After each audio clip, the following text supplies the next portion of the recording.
انا اقول لك على حاجه اعرفها عن اسلام.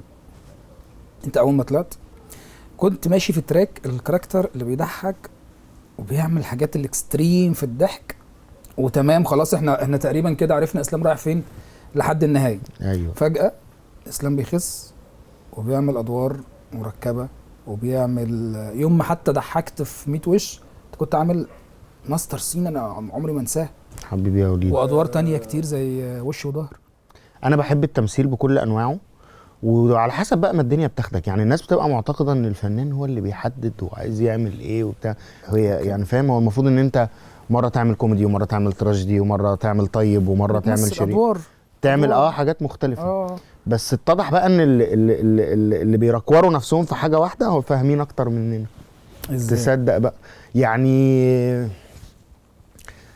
قدروا يخلقوا لنفسهم مكان بتاعهم، فاهم قصدي ازاي؟ أوكي. انما اللي قعد يتنطط من هنا لهنا لهنا ده بلغه الفن ده الصح، بلغه السوق ده بيضر.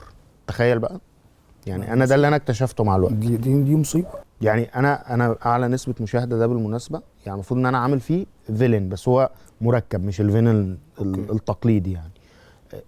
حواليه بقى في نفس التوقيت عايز اقول لك رافض مثلا 3 حاجات كلهم الشرير بتاع الحدوته، اللي هو على ريفرنس راجعني يا هوا. اللي هو فجأة عايزين يحطوني في حتة خسيس الشاشة.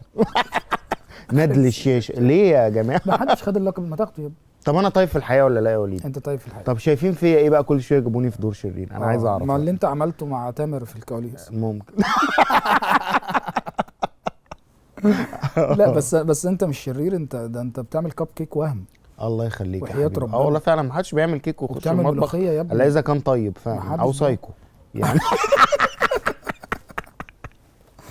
ماشي.